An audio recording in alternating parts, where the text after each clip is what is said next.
जय हिंद दोस्तों। चलिए आज हम आपको बताते हैं राजनीति क्या है। देखिए राजनीति जो राज को चलाने के लिए राज को चलाने के लिए निर्मित किए जाने वाले नियमों को क्या कहते हैं? राजनीति कहते हैं। राज को चलाने के लिए निर्मित किए जाने वाले नीति मतलब नियम को क्या कहते हैं? राजनीति कहते हैं। और राजनेता जो राज को चलाने वाले राज्य को चलाने के लिए निर्मित किए जाने वाले नियमों को जो जानता है उसे क्या कहते हैं? राजनेता। पर हमारी ये आज विडंबना है कि ऐसे राजनेता हमारे यहाँ हैं जो राज के नियमों को बहुत अच्छे से जानते हैं। ठीक है, राज को चलाने के लिए कौन कौन से नियम को निर्माण करना है वो बहुत अच्छे से जान रहे हैं। ठीक है, और पहले क्या नियम था वो भी जान रहे हैं और आगे क्या नियम बनाना होगा ये भी ये जान ही रहे हैं। खैर आप तो समझ गए ना, बस मुझे ये बताना है कि राजनीति क्या है और राजनेता क्या है। जो राज के निर्माण के लिए जो नियमों को बनाया जाता है, नीति को बनाया जाता है, उसे क्या कहते हैं? राजनीति कहते हैं। और जिसको जानता है उसे राजनेता कहते हैं। जय हिंद दोस्तों, कैसे हो आप लोग? तो हम उम्मीद करते हैं कि आप लोग बहुत अच्छे होंगे। आज के क्लास में हम लोग पढ़ने जा रहे हैं भारतीय संविधान। जैसा कि आप देख सकते हैं बोर्ड पे, भारतीय संविधान।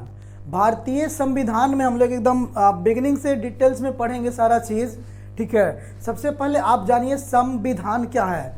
संविधान क्या है? ठीक है, पूरा क्लियर कॉन्सेप्ट होना चाहिए, कॉन्सेप्ट क्लियर होना चाहिए। चलिए इसके लिए हम आपसे एक सवाल पूछते हैं, छोटा सा सवाल, बिल्कुल ऑथेंटिक पढ़ेंगे लेकिन एक छोटा सा बेसिक सवाल है।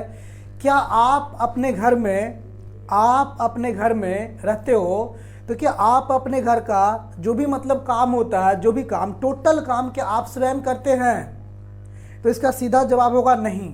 क्यों? क्योंकि आपके घर में भी बहुत सारा नियम बना होगा कि जैसे कोई सामान लेन देन करना है, बड़ा सामान लेन देन करना है तो उसके लिए आपके मतलब पेरेंट करेंगे, दादाजी हैं या तो पिताजी हैं वो करेंगे। आपके लिए मतलब घर में अगर आपको बर्तन मांजने का काम है तो वो कोई और करेगा। ठीक है, किसी के मतलब बीमार वगैरह पड़ गया तो उसके लिए मतलब दवा लाने कोई और जाएगा। मतलब मुख्य रूप से कुछ ऐसे रूटीन बना रहता है। या तो आप पढ़ते हो तो आपके पास भी कोई रूटीन होगा कब आपको क्या करना है, कैसे करना है। जब तक आपके पास रूटीन नहीं होगा आप बिल्कुल सटीक तैयारी नहीं कर पाएंगे, उथल पुथल आपकी ज़िंदगी में आ जाएगा। अगर आपके घर में वो रूल ना हो, ठीक है, तो आपके घर में भी उथल पुथल मच जाएगा। क्योंकि जो आएगा, जो घर में से कोई सामान बेच देगा, जो मर्जी करेगा, कुछ मतलब खरीद लेगा, पैसा को इधर से उधर बर्बाद कर देगा। तो घर आपके चलने के लिए आपके घर में ही नियम की ज़रूरत है कि नहीं ज़रूरत है? कुछ प्रावधान की ज़रूरत है। राइट कि रॉन्ग? राइट। चलिए, तो मैं क्या कर रहा हूँ कि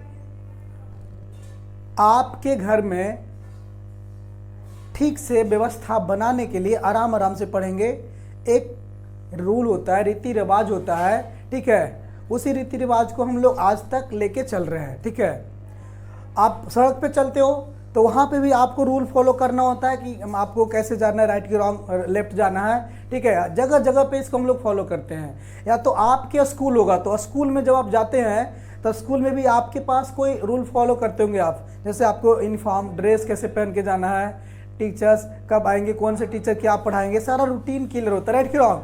अगर ऐसा कुछ ना हो, जैसे कपड़ा पहन के जाने लग जाए लोग, या तो फिर जैसे मन तैसे टीचर आके पढ़ाने लग जाए जो मतलब मन करे वो, तो क्या वो स्कूल चलेगा? और वही हो रहा है ना आजकल। हाँ, तो देखिए अब इतना छोटा सा चीज़ को चलाने के लिए आपको रूल बस ज़रूरत पड़ रहा है। तो ज़रा सोचिए कि भारत एक कितना बड़ा देश है, समझ लीजिए। ठीक है, एक बहुत बड़ा कंट्री है, इसमें बहुत सारे लोग हैं। ठीक है, 130 करोड़ लोग यहाँ पे हैं। तो समझिए जरा कि क्या इसको चलाने के लिए कोई व्यवस्था चाहिए कि नहीं चाहिए? चाहिए ना। हालांकि जब ये संविधान लिखा जा रहा था उस वक्त इसकी जनसंख्या इतना नहीं था, लगभग 33 करोड़ के आसपास था। ठीक है, चलिए तो हम जानेंगे पहले भारतीय संविधान क्या है। देखिए सम, यहाँ पे एक शब्द है सम जोड़ विधान। देखिए समजोड़ विधान। देखिए सम के मतलब क्या होता है? बराबर। सम के मतलब क्या होता है? बराबर, इक्वल। और विधान के मतलब नियम, विधि व्यवहार, नियम, रूल। यानी कि वैसा रूल जो सबके लिए कैसा हो? इक्वल है, समान है। ठीक है, उसी को हम लोग क्या कहते हैं? संविधान। चलिए देखिए, भारतीय संविधान को पढ़ने से पहले थोड़ा सा बिगिनिंग में जाएंगे तो हमको हिस्ट्री जानना पड़ेगा। ठीक है, ठीक है, हमारा देश आज़ाद होता है 1947 में। ठीक है, 1947 से पहले भी हमारे यहाँ संविधान था, लेकिन वो संविधान हमारा नहीं था, वो अंग्रेजों का था, तो उसको तो छोड़ देते हैं। देखिए, अब मेरा समझ ऐसा है, मैं ऐसा समझता हूँ कि 1947 से पहले की जो घटनाएं उसको हम हिस्ट्री समझ लेते हैं। अब 1947 के बाद से हमारा देश आज़ाद हो जाता है, तो ये सब कानून वगैरह बनने लगता है, तो उसी हिस्ट्री को हम क्या कर देते हैं, पॉलिटी कर देते हैं। यानी कि मतलब जो पहले का जो हिस्ट्री है 1947 के बाद एक नया चीज़ जुड़ जाता है, पॉलिटी। पॉलिटी पहले भी है, देखिए राजतंत्र में भी, राजाओं के शासन में भी पॉलिटी था, नियम कानून था, लेकिन मुख्य रूप से देखिए अब 1947 से पहले भी हम लोग का पॉलिटी था। जैसे भारतीय जो नेता लोग थे वो लोग भी तो अपना राजनीति बना रहे थे ना, यहाँ पे नियम कानून बना रहे थे। आप लोग नेहरू का जो देखे होंगे, उन्होंने एक अलग से संविधान बना के पहले से ही रखा था। ठीक है ना, तो मैं क्या कर रहा हूँ, आराम आराम से समझेंगे। अगर आपको भारतीय संविधान को समझना है तो थोड़ा सा 1947 से पहले वाला इतिहास को पढ़ना बहुत जरूरी है, अगर इसका बेसिक स्ट्रक्चर को पढ़ना चाहेंगे तब। लेकिन यहाँ पे हम लोग थोड़ा सा ऑथेंटिक चीज़ पढ़ेंगे। तो पहले हम बताएंगे, आप भारतीय संविधान समझ गए आप, संविधान यानी ऐसा नियम जो सबके लिए क्या है, बराबर है। ठीक है, डिटेल्स में आगे जो आपके डाउट है वो आएंगे, जो आप सोच रहे हो वो आएंगे। सबसे पहले इसमें हम जानेंगे संवैधानिक प्रावधान।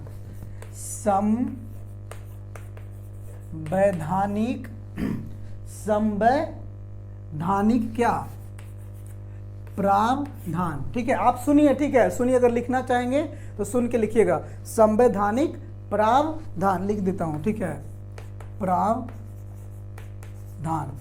देखिए, संवैधानिक प्रावधान के मतलब क्या होता है बताइए, कमेंट में बताइए। अगर आप कुछ बताना चाहेंगे तो कमेंट में बता सकते हैं।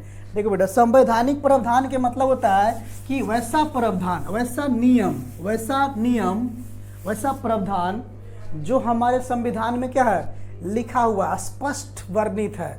वैसा प्रावधान जो हमारे संविधान में स्पष्ट रूप से वर्णित है, उससे हम क्या कहते हैं, संवैधानिक प्रावधान, जो संविधान में क्या किया गया है, लिखा गया है। अब दूसरा इसको कर देते हैं क्या, असंवैधानिक प्रावधान।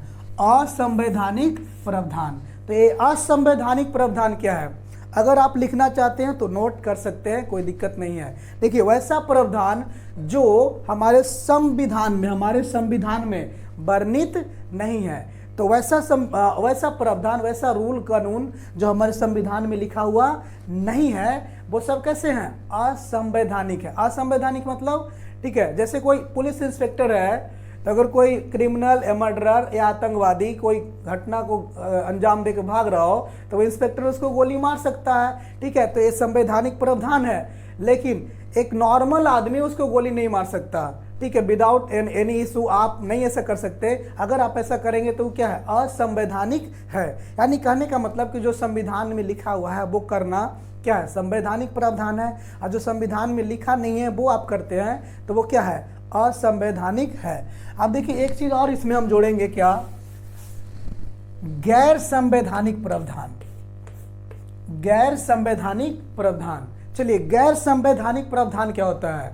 यदि मैं कुछ रॉन्ग बोल रहा हूं तो आप हमें करेक्ट करेंगे कमेंट में। ठीक है, गैर संवैधानिक प्रावधान क्या होता है बउआ, चलो बता दो। गैर संवैधानिक प्रावधान, वैसे प्रावधान जो संविधान में वर्णित नहीं है, मतलब संविधान में लिखा हुआ तो नहीं है, लेकिन संविधान में वर्णित प्रावधानों का ये विरोध या उल्लंघन नहीं करता। जैसे मान लो कि आप कुछ ऐसे काम करते हो जो संविधान में लिखा हुआ नहीं है, लेकिन वह काम आपके संविधान के नियम का भी विरोध उल्लंघन नहीं कर रहा है। मान लेते हैं कि आप संवैधानिक कोई काम नहीं कर रहे हैं, लेकिन जो आप काम कर रहे हैं वह काम गलत काम है, ऐसा संविधान में लिखा हुआ नहीं है, तो आप उस काम को क्या कहेंगे, गैर संवैधानिक प्रावधान। जैसे देखिए, स्कूल होता है, सरकारी स्कूल, गवर्नमेंट स्कूल, ठीक है, आप गैर सरकारी स्कूल, गैर सरकारी मतलब संवैधानिक रूप से वो सरकार उसको नहीं चला रही है, लेकिन वो गैर सरकारी स्कूल बोलते हैं ना उसको, गैर सरकारी मतलब सरकारी तो नहीं है, लेकिन सरकारी नियमों का उल्लंघन वो नहीं करता है। क्लियर? प्राइवेट कंपनीज वगैरह होता है ना, सरकारी कंपनी है, प्राइवेट कंपनी भी है, ठीक है। तो एक बार फिर से समझ लीजिए, संवैधानिक, असंवैधानिक और गैर संवैधानिक। उसके बाद आगे हम डिटेल से 1 बाय 1 करके चलते हैं। ऐसा प्रावधान जो संविधान में वर्णित है, संवैधानिक प्रावधान उसको कहेंगे। जो संविधान में वर्णित नहीं है वो नहीं करना है आपको, वो क्या हो जाएगा, असंवैधानिक प्रावधान हो जाएगा। जो वर्णित नहीं है वो करना आपको नहीं है, ठीक है। तीसरा गैर संवैधानिक प्रावधान, वैसा प्रावधान जो संविधान में वर्णित नहीं है लेकिन वो संविधान के नियमों का उल्लंघन नहीं करता है, वो क्या हो जाएगा आपका गैर संवैधानिक प्रावधान। ये आप कर भी सकते हैं, प्रचलन में होता है, लोग करते, बीच बीच में उपयोग में होता है। चलिए अब हम लोग देखेंगे, एक बार फिर से संवैधानिक प्रावधान को देख लेते हैं, थोड़ा सा प्रैक्टिकल देखते हैं।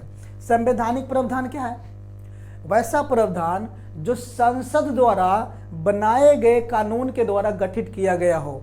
वैसा कानून जो संसद द्वारा ठीक है बनाए गए कानून के द्वारा गठित किया गया हो। संसद के द्वारा, ये संसद की बात हम करेंगे बाद में, ठीक है। संसद के द्वारा बनाए गए कानून के द्वारा जो गठित हो गया वो क्या हो गया, संवैधानिक प्रावधान हो गया। क्लियर। अब एक चीज हम लोग देखेंगे, संविधि। पहले मैं छोटे छोटे बात आपको बता दूं संविधान से रिलेटेड। संविधि क्या है, चलो संविधि बेटा आराम से देखेंगे। संविधि क्या है, अकबकाना बिल्कुल भी नहीं है। देखिए, वे कोई नियम जो विधायिका द्वारा बनाई गई है उसको संविधि कहते हैं। जो विधायिका द्वारा, विधायिका क्या होता है यही बताएंगे हम आपको आगे, ठीक है। डिटेल्स में विधायिका के बारे में यहाँ पे लिखेंगे, उसको फिर बताएंगे। तो विधायिका द्वारा बनाई गई विधि, देखिए विधि मतलब नियम। देखिए गांव में विधि नियम होता है ना, विधि व्यवहार, विधि चल रहा है, व्यवहार चल रहा है। तो विधायिका द्वारा बनाए गए विधि को हम क्या कहते हैं, संविधि कहते हैं, ठीक है। समझ में आ रहा है। तो विधायिका द्वारा बनाए गए विधि को हम क्या कहते हैं, संविधि। चलो एक और चीज देख लेते हैं, कार्यकारी। मैंने आपको पहले ही बता दिया, टोटल में अपना आईएएस नोट का मैं आपको बताऊंगा, ठीक है। कार्यकारी क्या है, देखिए यहाँ पे कार्यकारी क्या है, कार्यकारी। देखिए बेटा, वे प्रावधान जो सरकार के मंत्रिमंडल के प्रस्ताव से निर्मित होता है, वे प्रावधान जो सरकार के आदेश, समझ लीजिए आदेश या तो मंत्रिमंडल के प्रस्ताव से निर्मित होता है, उसे क्या करते हैं, कार्यकारी कहते हैं। कार्यकारी को कौन बनाएगा, सरकार बनाएगा। वो सरकार के आदेश से बनेगा, मंत्रिमंडल के आदेश से बनेगा। अब चलिए एक बड़ी चीज मैं आपको बता दूं, राज्य, स्टेट, ठीक है। 1 बाय 1 करके सारे चीज हम लोग देखिए पढ़ेंगे आराम से। पहले मैं कुछ इंपॉर्टेंट बातें बता दे रहा हूं जो संविधान से रिलेटेड है, संविधान में है, ठीक है। तो पहले हम लोग देखेंगे राज्य के लिए क्या जरूरी है, क्या क्या चीजें जरूरी है। राज्य की कुछ संकल्पनाएं हैं, वो क्या क्या है, राज्य की कुछ संकल्पनाएं हैं वो क्या क्या है, जरा फटाक से देख लेते हैं इसको फटाफट। देखिए, तो सबसे पहला जो राज्य का संकल्पनाएं हैं उसमें सबसे पहले आता है भौगोलिक क्षेत्र। क्या आता है, भौगोलिक, क्या, भौगोलिक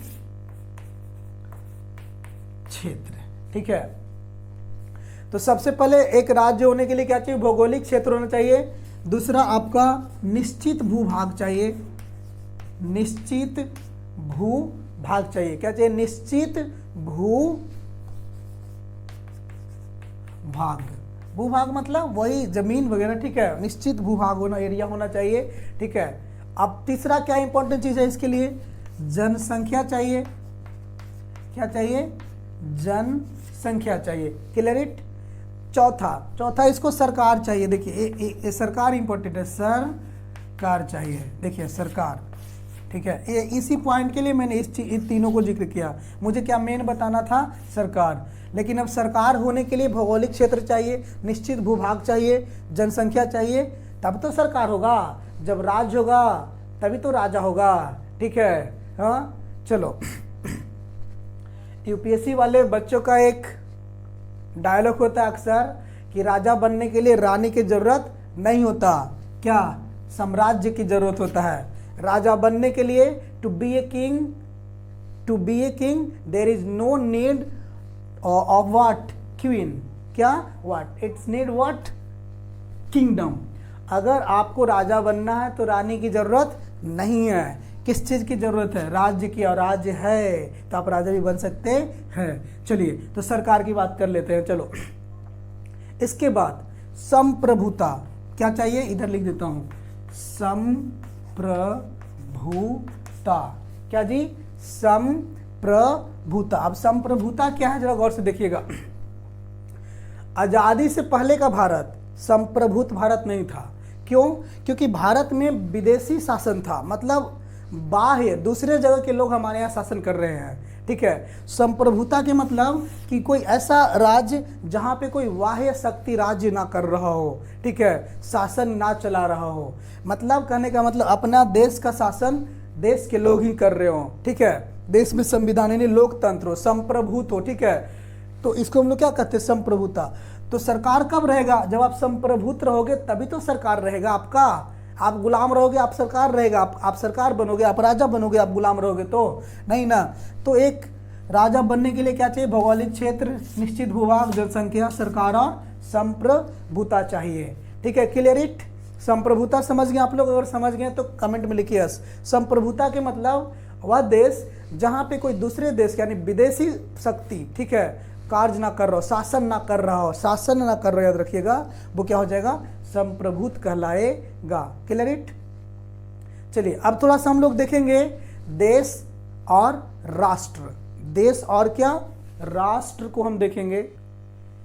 देखिए हमारा संकल्पना क्या कहता है कि भारत जो है ना, भारत एक क्या है, राज्य है।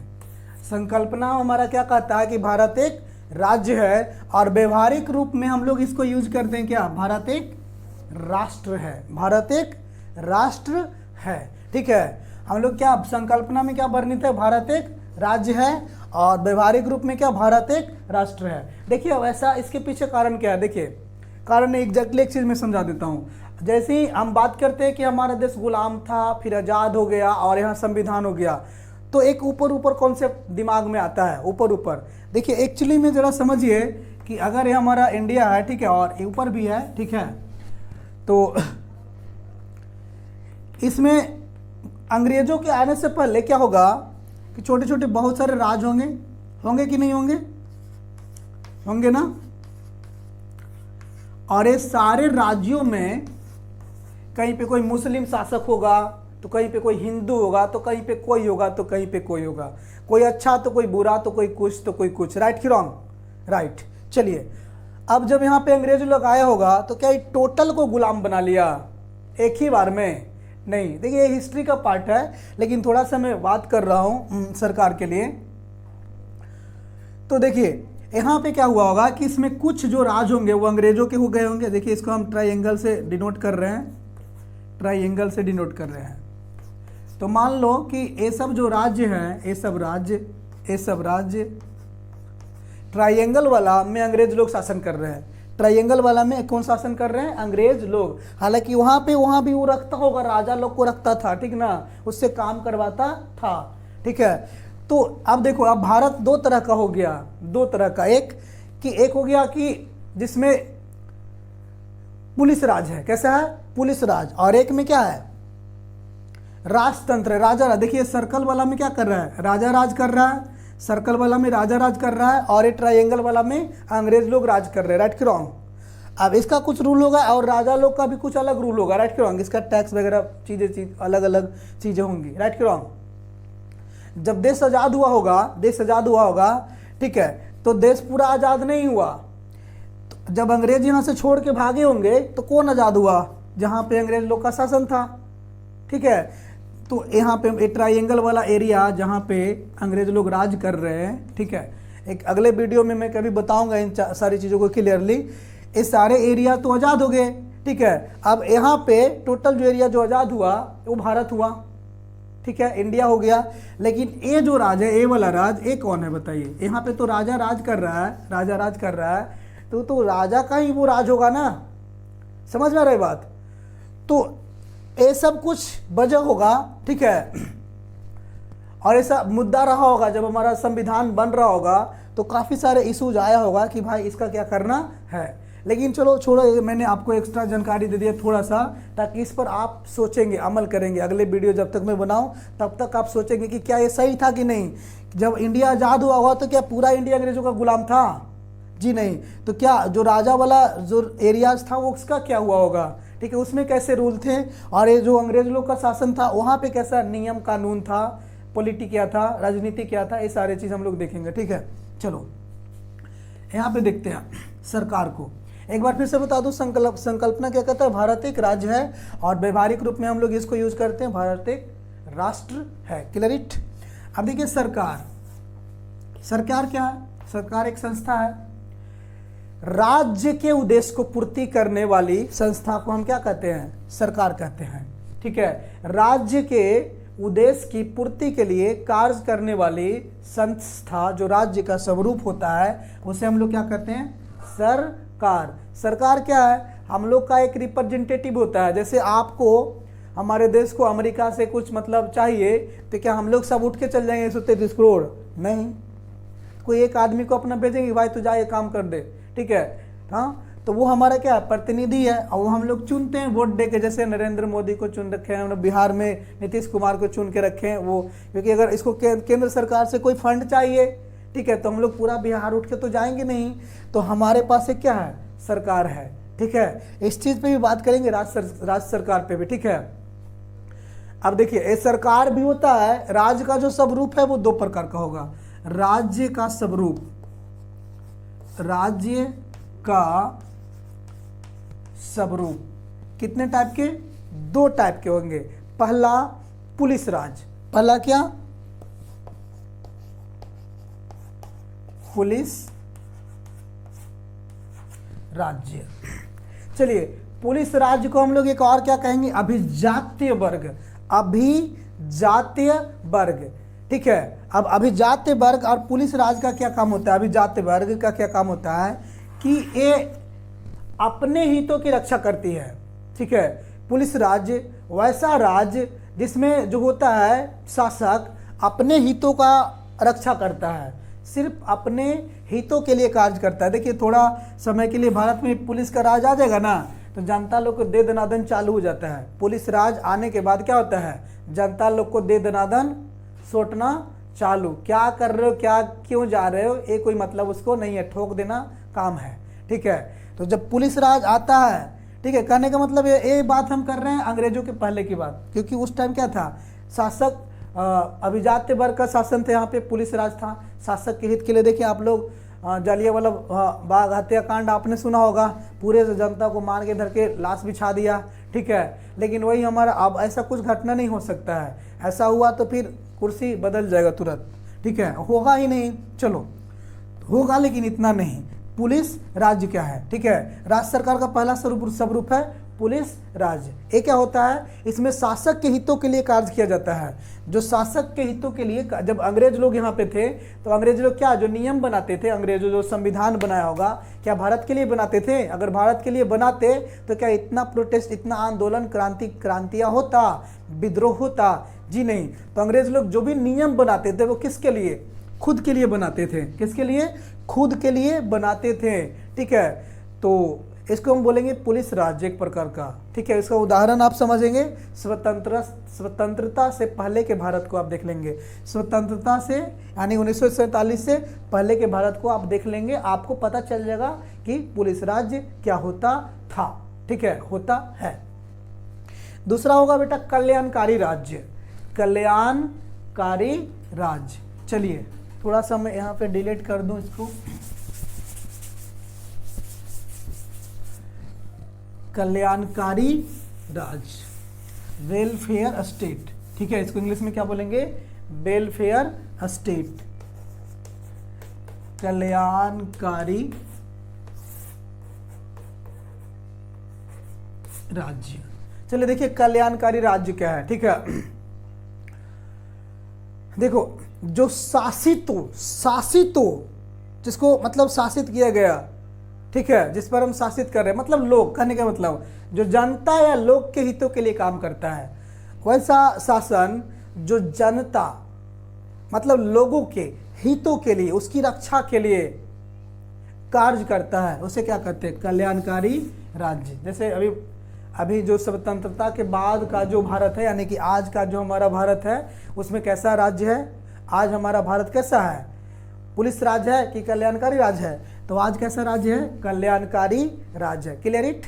चलो, अब कल्याणकारी राज्य का उदाहरण देखना चाहेंगे तो 1947 के बाद का भारत, यानी स्वतंत्रता के बाद का भारत कल्याणकारी राज्य का उदाहरण है। ठीक है, सरकार लोगों के हितों के लिए कैसे कार्य करती है, अब हम ये देखेंगे कि भाई सरकार जो है लोगों के हितों के लिए कार्य करती कैसे है। चलिए, तो देखिए सरकार कार्य कैसे करेगी। ठीक है, हम लोग को कार्य करने के लिए भी हमारे पास पार्ट्स ऑफ बॉडी होता है। जैसे आपको खाना खाना है, हाथ मुंह का काम करोगे, खेलना है तो आपको पार्ट्स ऑफ बॉडी से करेंगे। तो सरकार के भी काम करने के लिए अंग हैं सरकार के पास, और उसकी कुछ शक्तियाँ होती है। पहला शक्ति क्या है? पहला इसका शक्ति है कि कानून बनाएगा। दूसरा, अच्छा, कानून कौन बनाएगा? विधायिका। दूसरा, जो कानून को लागू करेगा, ये काम कौन करेगा? कार्यपालिका। और तीसरा, न्याय करेगा, न्याय दिलाएगा। कानून राइट की रॉन्ग है, वो न्याय दिलाएगा कौन? न्यायपालिका। अगर कोई कानून सरकार बना दिया, जनता को लग रहा है कि वो गलत है, तो इस पर अमल करेगा न्यायपालिका। ठीक है, बाद में होता है। ठीक है, क्लियर इट? एक बार फिर से मैं बता दूं, आप इन चीज़ों के बारे में पहले से भी जानते होंगे। ठीक है, एमएलए जो कि कानून बनाएगा, विधायिका, ठीक है, मेंबर ऑफ लेजिस्लेटिव काउंसिल, और कानून को लागू कराएगा कार्यपालिका। ठीक है, और इसको न्याय दिलाने का काम कौन करेगा? न्यायपालिका। ये सरकार के क्या है? कार्य हैं। ठीक है, इसको अब एक्टिविटीज़ को हम लोग देखते हैं। देखिए, थोड़ा सा आप विधायिका इजीली समझ गए होंगे, विधायिका और न्यायपालिका। थोड़ा सा कार्यपालिका को देख लीजिए। ये आपको दो टाइप को हम समझाने की कोशिश किए हैं, इसको थोड़ा सा देखिएगा। एक होता है राजनीतिक कार्यपालिका, राजनीतिक कार्यपालिका, और दूसरा होता है प्रशासनिक कार्यपालिका। ठीक है, इसको हम आगे के वीडियोज़ में या आगे एक टॉपिक आएगा एमएलए, एमएलसी वगैरह, ठीक है, एमपी वगैरह, उसमें हम समझाएंगे। ठीक है, मेंबर ऑफ एमएलए का क्या होता है? Member of legislative assembly, MLC member of legislative council, और एमपी मेंबर ऑफ पार्लियामेंट। ये सारी चीज़ हम समझेंगे तो एक क्लियर हो जाएगा। फिलहाल समझ लीजिए, राजनीतिक कार्यपालिका जो है इसका एग्जाम्पल में क्या है? इसका एक मंत्री परिषद होता है। ठीक है, राजनीतिक कार्यपालिका क्या क्या होता है? एक मंत्री परिषद। और प्रशासनिक कार्यपालिका, प्रशासनिक कार्यपालिका आगे देखे जाएंगे, समझ में आएगा आपको। इसमें क्या होता है? सिविल सेवकों का समूह होता है।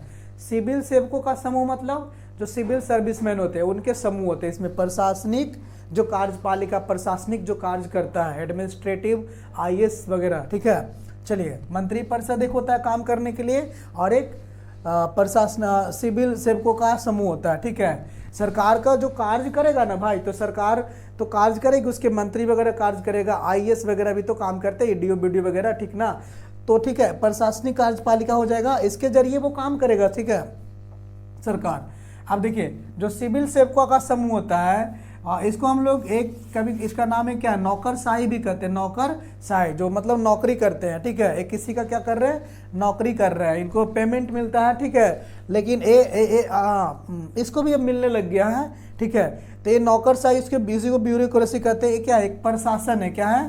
प्रशासन है। ठीक है, इसका क्या होता है? इसमें एक चीज़ और बता देता हूँ, इसको नौकरशाही प्रशासन के लिए बारे में मैं बता दूं। सिविल सेवकों के जो समूह होता है, इसका निश्चित योग्यता होता है। निश्चित योग्यता कि आपको अगर आईएएस बनना है तो आपको ग्रेजुएट होना होगा, उसके लिए एग्जाम पास करना होगा, प्रीलिम्स, मेंस, इंटरव्यू क्लियर करना होगा। ठीक है, समझ रहे हैं। लेकिन आपको यहाँ पे मंत्री परिषद में जाना है, एमपी या तो प्रधानमंत्री बनना है ना, मुख्यमंत्री बन जाना आपको, तो उसके लिए आपका कोई निश्चित योग्यता की जरूरत नहीं है। कोई योग्यता मतलब पढ़ा लिखा होना जरूर नहीं है। ठीक है, निश्चित योग्यता नहीं है, मतलब इसमें थोड़ी सी योग्यता है, जैसे उम्र वगैरह। तो उम्र वगैरह तो कोई बहुत बड़ी चीज़ें नहीं है, तो हो ही जाता है ना, ठीक है। लेकिन इसके लिए एज के साथ आपके पास बहुत सारी योग्यता होना चाहिए। सिविल आईएएस बनने के लिए क्या अनपढ़ आदमी आईएएस बन जाएगा क्या? बहुत पढ़ने के बाद भी मुश्किल है, लेकिन एक अनपढ़ आदमी यहाँ पे जा सकता है, ठीक है। हाँ, नेता बन सकता है। राइट कि रॉन्ग? अब आपको समझ में आ रहा होगा। चलिए आराम आराम से सारे वीडियो को देखेंगे, पूरा एकदम अंत तक देखेंगे, समझ में आएगा। इसको निश्चित योग्यता चाहिए। इसका निश्चित कार्यकाल होता है। इसका कार्यकाल कैसा होता है? निश्चित। सिविल सेवक जो होता है ना, उसका कार्यकाल निश्चित हो जाता है कि भाई इतने दिन के लिए है। लेकिन इसको जो है ना मंत्रिपरिषद का, इसको बीच में, ठीक है, इसका भी निश्चित ही होता है, लेकिन काफ़ी कम होता है ना, 5 साल का होता है, ठीक है, 5-6 साल का होता है। चलिए, तो ये आप समझ गए होंगे, ठीक है। प्रशासन का काम है नीतियों को लागू कराना। नीतियों को, जो सरकार यहाँ पे नीति वगैरह बनाएगा, जैसे सरकार बोल देगी भाई लॉकडाउन लगेगा, तो क्या यहाँ पे मंत्री वगैरह लॉकडाउन का पालन करवाने आएंगे आपको? यहाँ पे जो एडमिनिस्ट्रेटिव में होंगे, सिविल सर्विसमैन होंगे, आईडीएम वगैरह, नीति लगा देते हैं भाई जाड़ा के कारण स्कूल बंद रहेगा, स्कूल बंद कर दो। चलो, आपके स्कूल में गर्मी के टाइम आता है, डीएम एक मतलब आदेश दे देता है भाई तो तुम्हारा स्कूल क्या रहेगा, गर्मी की छुट्टी हो गई, चलो बंद कर दो। तो इसका काम है नीतियों का लागू कराना। इसका काम क्या है? नीतियों को लागू कराना। क्लियर? समझ में आ रहा है? ये कानून बनून नहीं बनेगा, नीति को क्या करेगा? लागू करेगा। क्लियर? चलो, अब एक बार फिर से बता दो, शासन क्या है? सरकार जो कुछ भी करती है, सरकार जो कुछ भी करती है और जिस विधि नियम रीति से करती है, उसी को हम लोग क्या कहते हैं? शासन कहते हैं, ठीक है। इसके अंतर्गत क्या क्या आता है? नीति बनाना आता है। नीति मतलब नियम, ठीक है। नीति बनाना आता है, निर्णय लेना आता है। शासन के अंतर्गत निर्णय लेना आता है और उन्हें लागू कराना, ठीक है। नीति बनाएंगे, उसको निर्णय लेंगे कि हाँ जी ठीक है, इसको अमल में लाना है और फिर उसको लागू कराना है। एक किसका काम है? शासन का काम है, ठीक है। ये सारा चीज सम्मिलित है इसमें। अब एक प्रशासन को समझ लेते हैं। प्रशासन क्या है? प्रशासन समझिए, ठीक है। प्रशासन क्या है? यह सरकार का एक कार्यकारी अंग है। प्रशासन जो है सरकार का एक कार्यकारी अंग है, जो सरकार द्वारा बनाई गई नीतियों को क्या कराता है? लागू कराता है। देखो बेटा, सरकार का जो यहाँ पे शासन होता है, वो नीति को बनाता है, निर्माण करता है, उसका निर्णय लेता है कि हाँ ठीक है, राइट है, और उसको लागू कराता है। लेकिन प्रशासन का काम क्या है? उस नीति को सरकार के द्वारा बनाए गए, सरकार के कार्यकारी अंगों के, विधायिका, कार्यपालिका और न्यायपालिका के द्वारा बनाए गए नियमों को, कानूनों को वो क्या कराएगा? लागू कराएगा, ठीक है। कौन लागू कराएगा? प्रशासन। क्लियर? जो लागू कराएगा उसी को हम क्या कहेंगे? प्रशासन कहेंगे, ठीक है बच्चे, आराम से समझिएगा, ठीक है। अभी थोड़ा सा हम लोग देखेंगे राज्य व्यवस्था और संविधान और शासन। चलिए आराम से बने रहिए मेरे साथ आप। चलिए अंत में थोड़ा सा मैं बता दूं, राज्य व्यवस्था, संविधान और शासन क्या है। राज्य व्यवस्था, संविधान और शासन क्या है? देखो, राज्य व्यवस्था क्या है?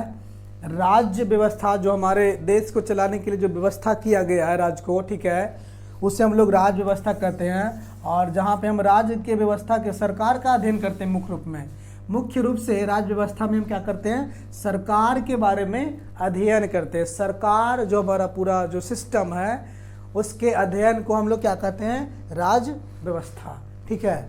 और शासन क्या है? सरकार की क्रियाविधि है। सरकार की क्रियाविधि यानी कार्य प्रणाली, सरकार कैसे कार्य करेगी, ये शासन में हम देखेंगे, ठीक है। इसका काम है निर्माण करना। देखिए, राज्य व्यवस्था में हम लोग सरकार का अध्ययन करेंगे, कैसे निर्माण वगैरह, ईटीसी, निर्माण वगैरह कैसे होता है, कानून, ये सब यहाँ पे देख लेंगे।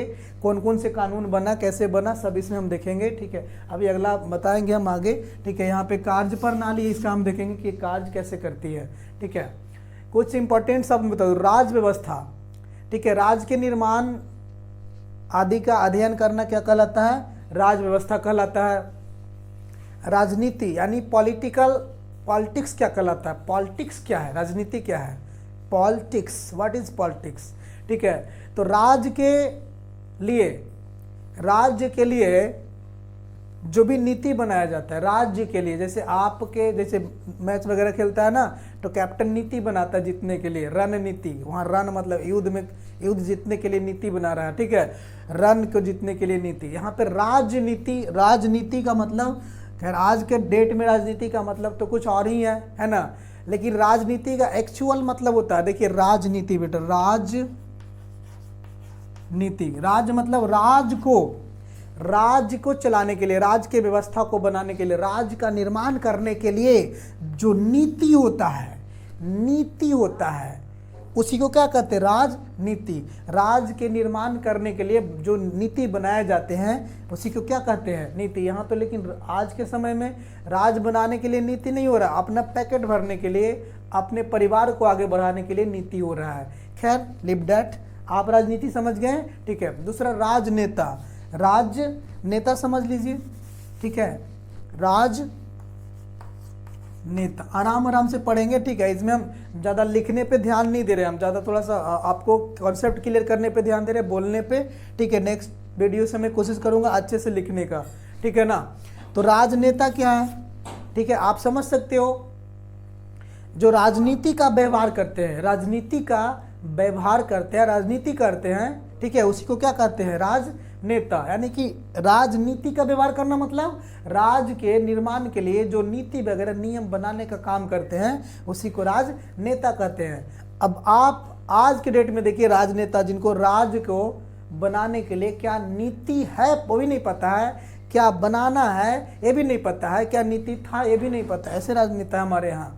तो अच्छे से राज बनेगा ना, हाँ ठीक है। लेकिन आप समझ गए ना राजनेता क्या होता है, ठीक है। जो राज को बनाने के लिए जो नीति है, जो निर्माण करना है, जिस नीति को निर्माण करना है, उस चीज़ को जानने वाले व्यक्ति को हम क्या कहते हैं, राजनेता कहते हैं। क्लियर, ठीक है। चलो राजनीतिज्ञ क्या है, देखो बेटा, राजनीतिक का विशेष ज्ञान रखने वाले, राजनीति का विशेष ज्ञान रखने वाले व्यक्ति को राजनीतिज्ञ कहते हैं।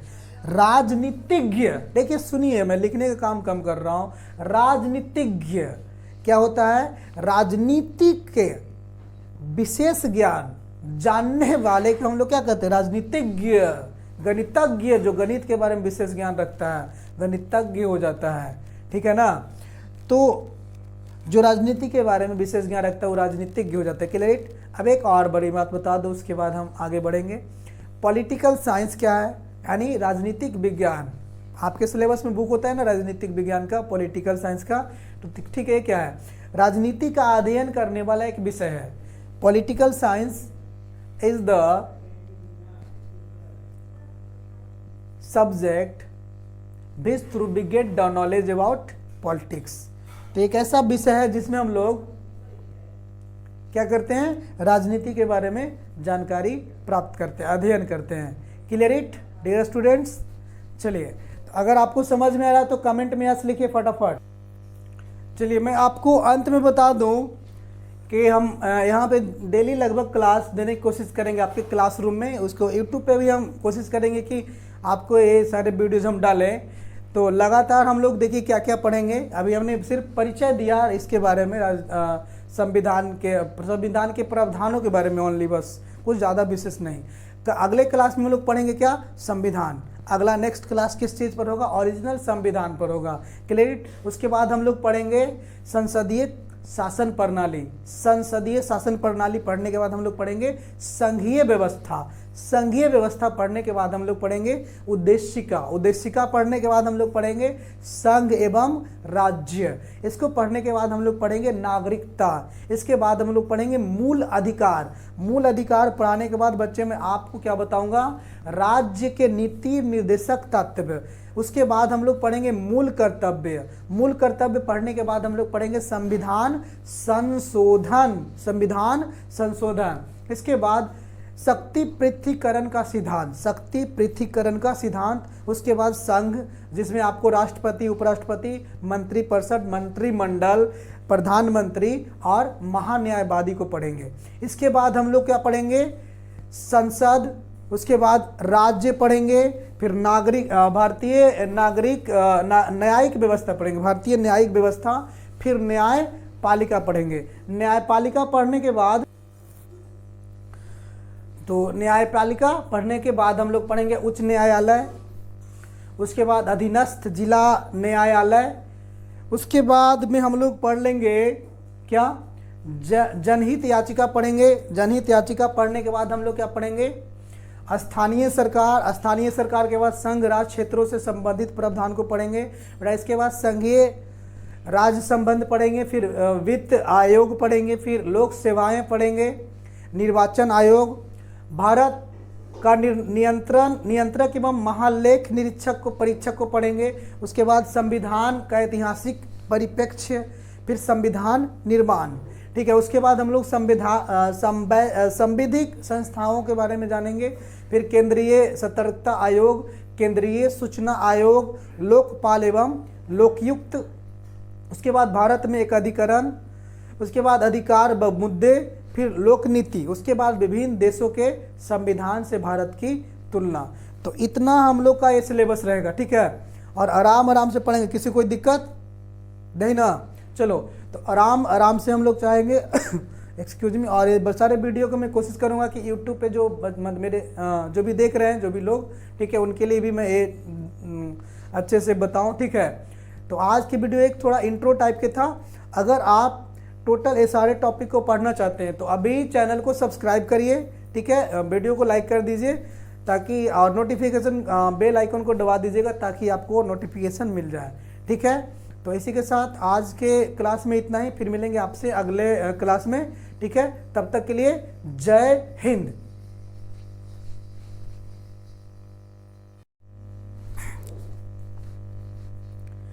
जय हिंद दोस्तों। चलिए आज हम आपको बताते हैं राजनीति क्या है। देखिए राजनीति, जो राज को चलाने के लिए निर्मित किए जाने वाले नियमों को क्या कहते हैं? राजनीति कहते हैं। राज को चलाने के लिए निर्मित किए जाने वाले नीति मतलब नियम को क्या कहते हैं? राजनीति कहते हैं। और राजनेता, जो राज को चलाने वाले राज्य को चलाने के लिए निर्मित किए जाने वाले नियमों को जो जानता है उसे क्या कहते हैं? राजनेता। पर हमारी ये आज विडंबना है कि ऐसे राजनेता हमारे यहाँ हैं जो राज के नियमों को बहुत अच्छे से जानते हैं, ठीक है। राज को चलाने के लिए कौन कौन से नियम को निर्माण करना है वो बहुत अच्छे से जान रहे हैं, ठीक है। और पहले क्या नियम था वो भी जान रहे हैं और आगे क्या नियम बनाना होगा ये भी ये जान ही रहे हैं। खैर आप तो समझ गए ना, बस मुझे ये बताना है कि राजनीति क्या है और राजनेता क्या है। जो राज के निर्माण के लिए जो नियमों को बनाया जाता है, नीति को बनाया जाता है, उसे क्या कहते हैं? राजनीति कहते हैं। और जिसको जानता है उसे राजनेता कहते हैं। जय हिंद।